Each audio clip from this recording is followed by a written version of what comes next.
for attending today's workshop, how to bid on salvage auctions. And we're just going to do a little bit of housekeeping up front.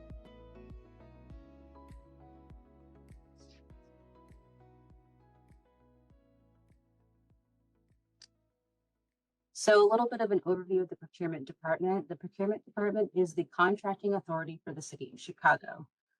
Through our Office of Contract and Equity, we oversee the administration of incentives and programs designed to promote the inclusion of minorities, women, and other eligible small businesses in contracting opportunities offered by the city of Chicago.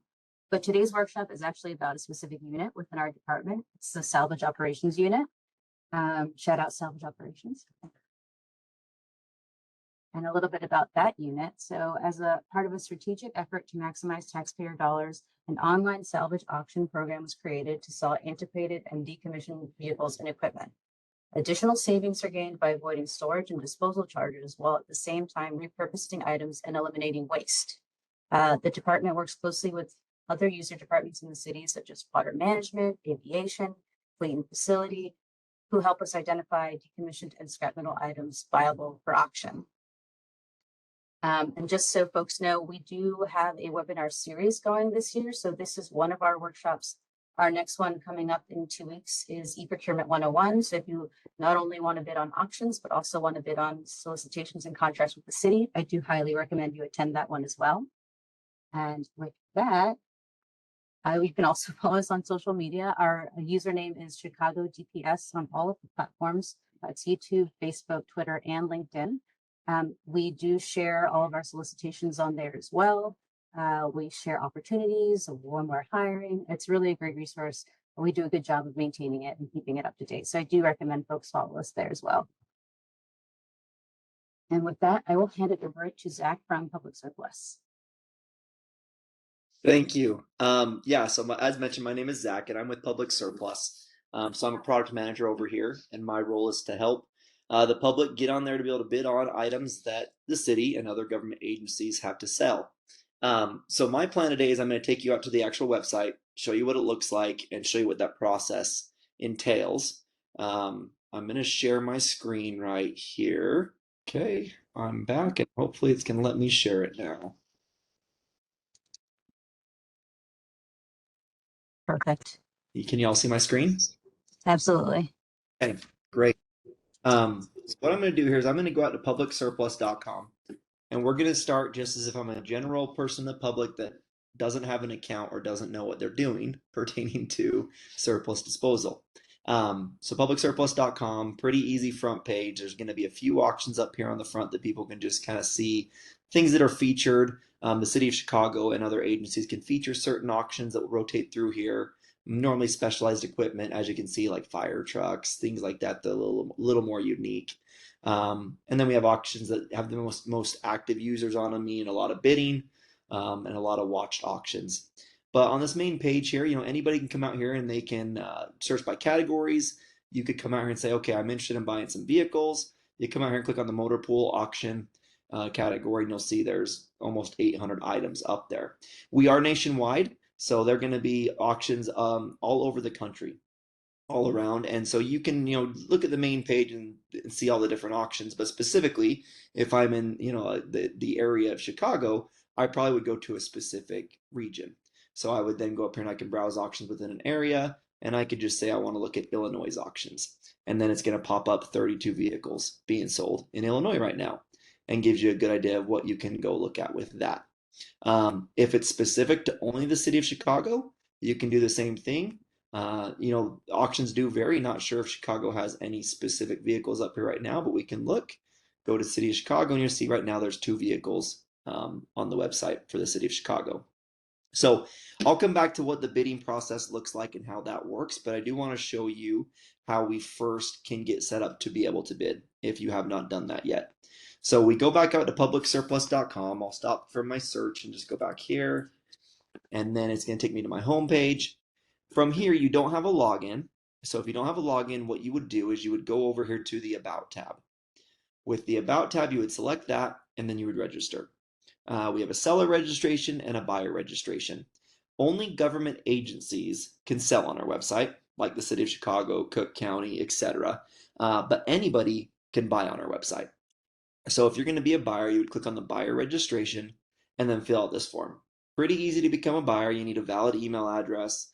You'll want a valid phone number on here, first name, last name, um, phone number, and then we'll verify that it is a legitimate phone number. We can do it via a text message or a phone call, just to make sure that we're not getting bots. And we live in a world of those things, so we want to make sure it's a real person signing up. You'll then fill out your username. A lot of times I'll have buyers call me because they'll say, my username, I can't get a username. Just so you know, we do have over 1 million buyers registered on our website. So if it's a pretty common username you're using, it might already be used. So add a number in there, add a annotation in there, something to make it a little more unique.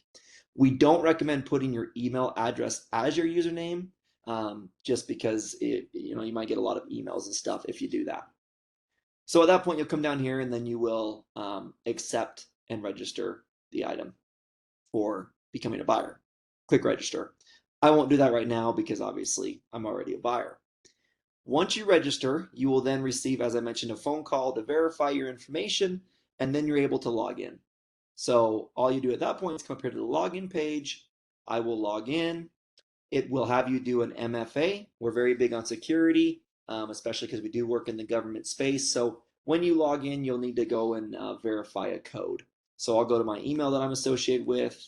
It'll refresh here, and then you'll see my code pop up. I'll put that in. Pretty simple. And we submit it, and it will allow me to then get into the system. If you saw that little pop-up, it said I logged in from a different IP address. So it will notify me even if my login looks a little bit unique. Let's say you log in from your phone compared to your work computer, compared to your personal computer. It'll notify you of those things just so you can make sure that there's no suspicious activity on your account. So now that I'm logged in, now we can go back to this main page. And if I want to, once again, bid on something, let's say that I'm just going to go to City of Chicago. Since we're here for the City of Chicago, I'll go to Illinois, and then I can pick any agency. And you'll see there's lots of agencies that are in here. As mentioned, surplus is very cyclical, so you'll have a lot of agencies that are in here that are registered and will sell things once a year. They may not have things up at this time, but you can look and you can search for that. For now, we'll just go to Chicago. I'll click on this. It will then take me to the city's homepage.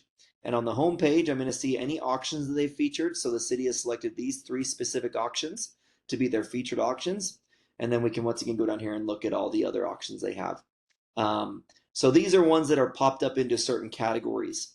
Active auctions, which means the most people that are bidding on it. Watched auctions. As a buyer, and I'll show you this, you can add an auction to your watch list, which allows you to kind of have it on a list of things that you're interested in reviewing and checking out. And then most viewed auctions are auctions that are just looked at the most. For this sake of the demonstration, I'm just going to go in here to all auctions for Chicago and show you what that looks like. So here we go. I now have all the auctions of the city of Chicago up here for bid that I can look at. Got a generator, got a hybrid. There's 15 or so items that are in here. Great. So what I'm going to do is, let's say that I have interest in bidding on one of these items. We'll say I'm interested in the dump body. I click on it, and it will then take me to the auction page of this item. Couple things in here. Now, we always have the ability to help you out if you get lost. We have a help page up here in the upper left corner. We also have a chat. You can click on those things if you're not quite sure what to do. But these are pretty self-explanatory things for anybody that's been, involved in any sort of bidding process. On the right side, if I'm going to place a bid, I would come in here and I would say, okay, the opening price is $150. The bid increment's $250. Great, so I got to bid at least $150 if I want to do that. That would be my proxy bid at this point. If I wanted to look at all the pictures, there's these little tabs that you can click on that kind of walk you through the pictures of the auction. You also can scroll down and get a little bit more information about the item. Whatever it is that you're selling, the city puts this information in here, so you can read through that and see if you have more information about this. But when appointments for the items are, anything specific to the item, payment, pickup, all that information is in here.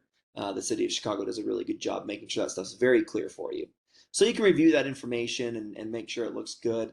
They even put maps in here so you can look at it and see where the item is located, and all those things that make it really easy for you to understand.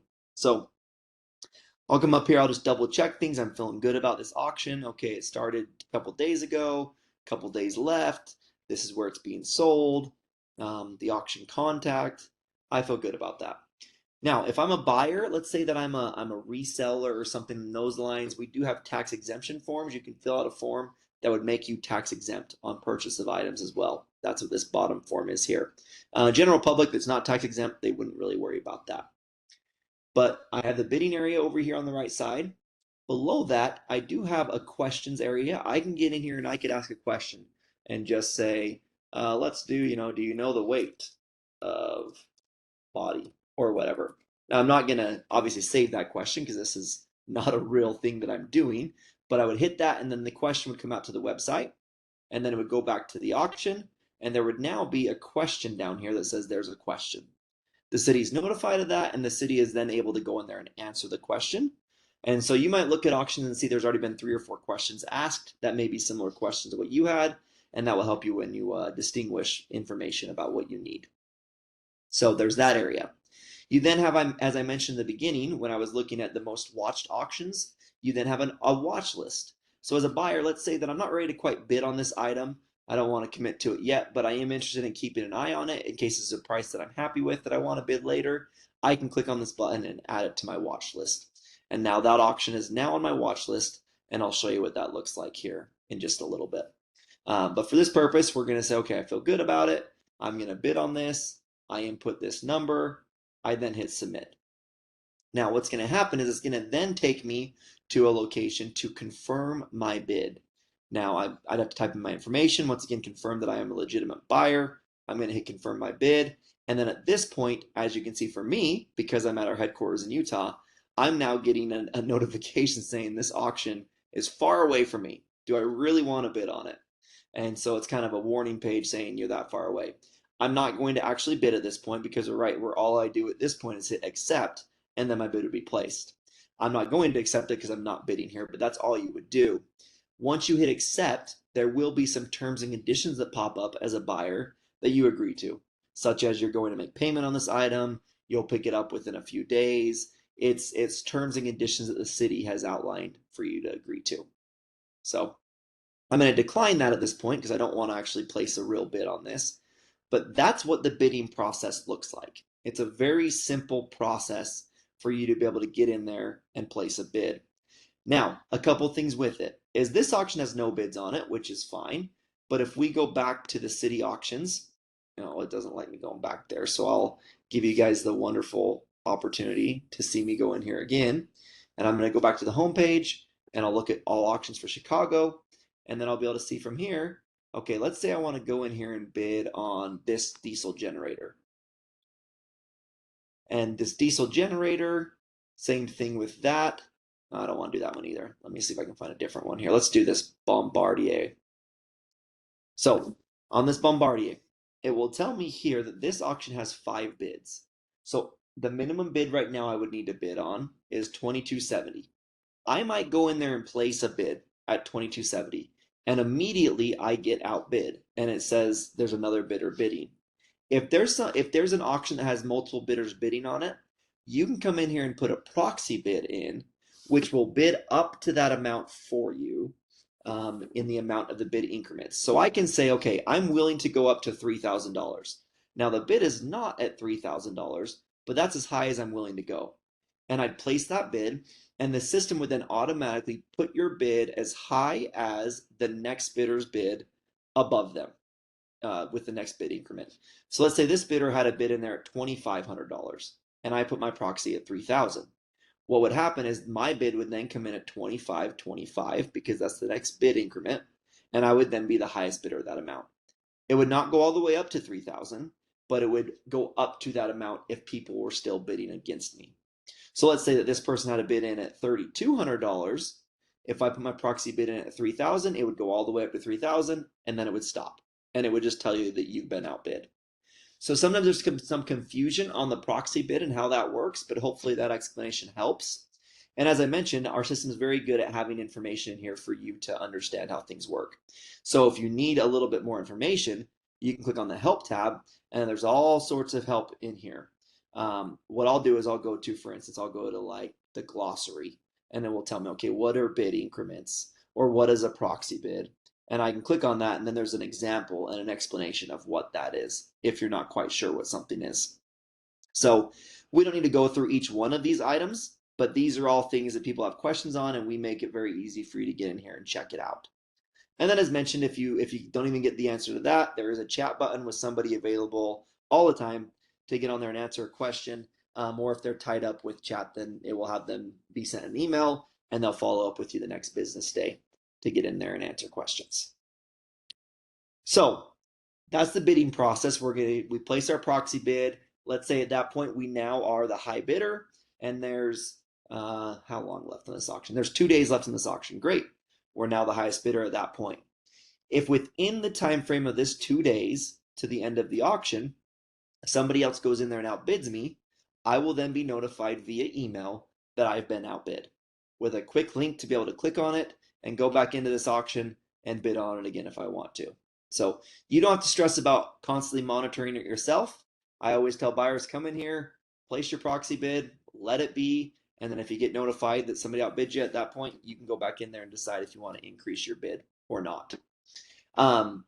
One other item that is important with all online auctions, because we work with government agencies, we need to make sure that it's a fair process through and through, and that the person willing to bid the highest amount wins the auction. So our auction system does have an automatic extension feature.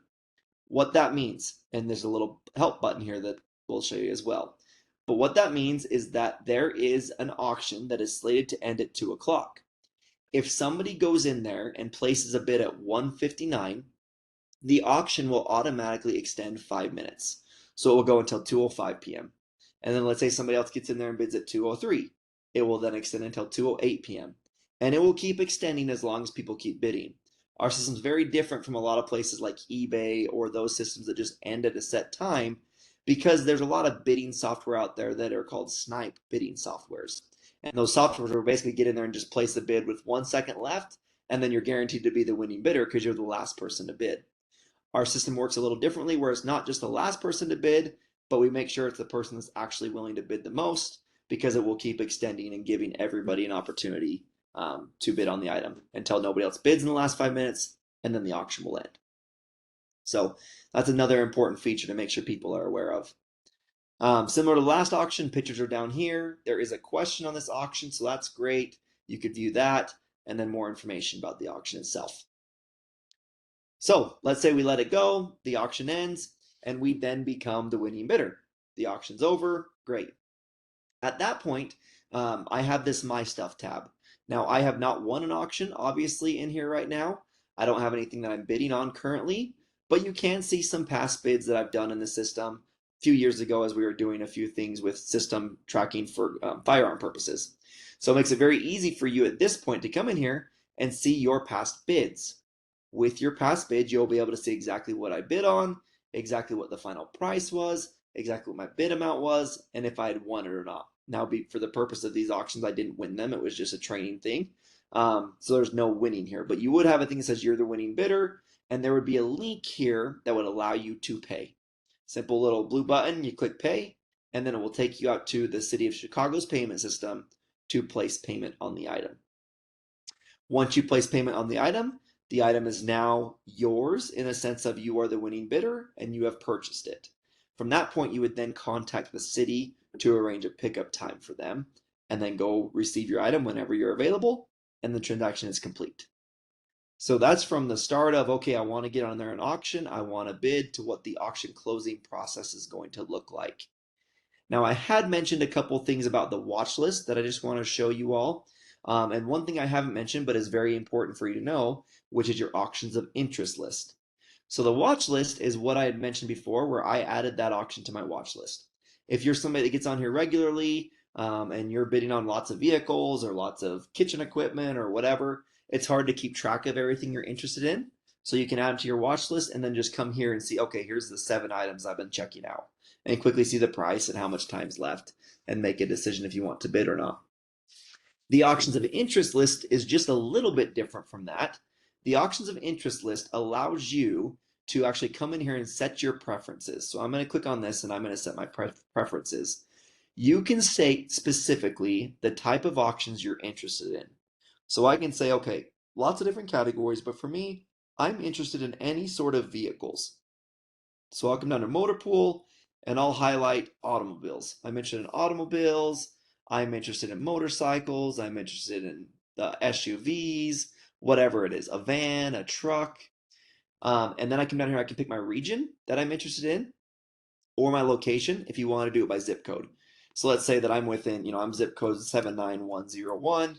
I'm willing to travel 100 miles from this zip code or whatever. Or if you don't want to do zip code, you can do regions as was originally shown and just say I'm interested in the state of Illinois, and Indiana and Wisconsin or any states that are fairly close to me. I always prefer to do the location just because, Wisconsin could be 500 miles from you guys still, depending on what part of Wisconsin. But I'd say that I'm going to do 100 miles from this location and then I save it. What that does, I didn't like my fake zip code in there. But what that does is it will allow us to then notify you when an auction takes place and is listed with that specific interest list of yours.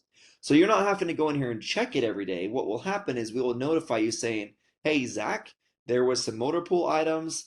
There was a motor pool automobile that was listed and it was in the state of Illinois. So I'll just say Illinois here. And so now you're now notified that of that auction. And you receive one email per day. We don't send you an email for every auction because you might have the city of Chicago that posts 40 vehicles at once. You don't want 40 emails. But we'll send you one email at the end of the day that say, here's all the items that were listed on public surplus that meet your criteria. And you are then notified. And then from there, you just click on the auction, get logged in, and go back into the process we just did of reviewing the system, reviewing the auction, and placing a bid.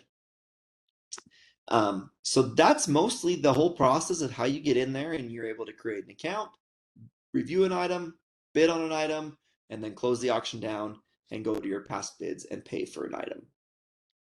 I don't have anything else additional to share at this point, but I'm happy to answer questions. I know there's a question section in the meeting if there are any questions that come through.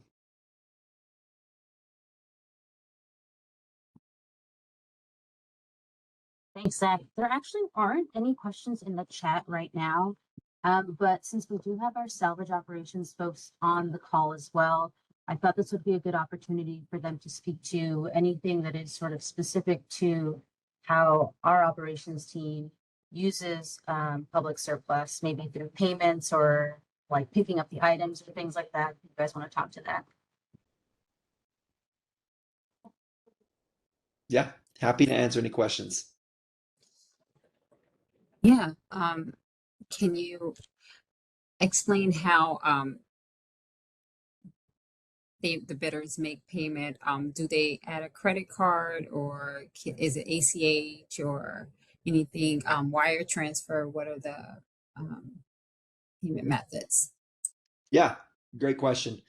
So City of Chicago is one of the few agencies that collects payment on their own. Most agencies that we work with will have public surplus collect payment. And so in that scenario, you input your credit card information on public surplus, and then we would take the payment. City of Chicago has a payment link. When the auction ends, it takes you out to the City of Chicago payment provider. Same thing, they would still then input their credit card information and make payment. Now, there is a credit card threshold. That threshold has changed the amount. I believe it's still $20,000, which means that any credit card payments over that amount would actually have to be paid by wire transfer. I can verify that though. I just don't have as much access into the City of Chicago's payment information because you do it on your own and don't go through public surplus. But there is a certain threshold that at some point you would have to do the wire transfer. And I believe it's $20,000. Hi. Well, yes. Thanks, Zach. The city does not take wire transfer at this time, but yeah, we do take those credit card payments. And as you pointed out in the those auctions, we do take payments at the payment centers. So bidders are able to take their checks, money orders, or cash to our payment centers to make payment on their items. Anything else though? Yeah, so actually they just upped the amount from 20 to 35 now for credit cards, 35,000. And then a few key points also important is the salvage yard is not open on weekends. So we do encourage if you are picking up your auction items that you purchase on public surplus that you call the salvage yard to schedule because we schedule everything ahead of time for pickups. And I guess a few key items to also note is um, that this is open to all of the public except for City of Chicago employees and their immediate family. So we just want that to make sure it's very clear. But this is open to anybody in the city who would be interested in purchasing. And we're available for questions too, beforehand if there's things that questions that you have before you even start to bid. But most, like just like Zach said, most of our questions are answered on the public surplus site. Actually, all the questions are. So yeah, public surplus is a great asset because everything is there, all the information you need.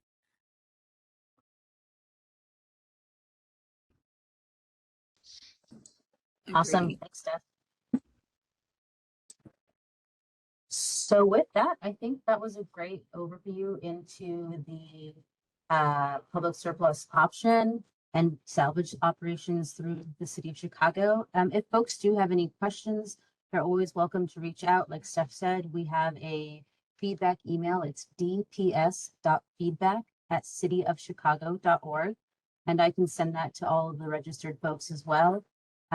Zach, for folks who have any questions about the public surplus platform, what's the best way for them to reach out? Would it be just through the help chat or?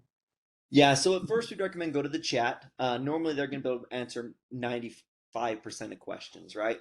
And then if they can't answer, it needs to be escalated to somebody like my position or a specific rep. Then chat will give you my information, and they'll say, "Here's Zach's information," and you can contact him, and he can help you out. So it depends on kind of if you're coming in as a buyer or a seller. If you're coming in as a seller, you'd have direct access to me and my team. If you're coming in as a buyer, there's another team that would help you out with that. But we always say go to chat first, and if they can't help you out, they'll direct you in the right spot where to go. Awesome.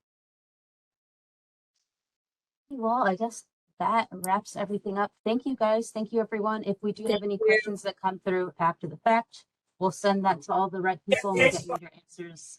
Thank you so much for joining us. Thank Okay. you. Have a great day. Thank you. Appreciate it. everyone. Thank you, Zach. Thanks, babe. Yep. Bye-bye. Mhm.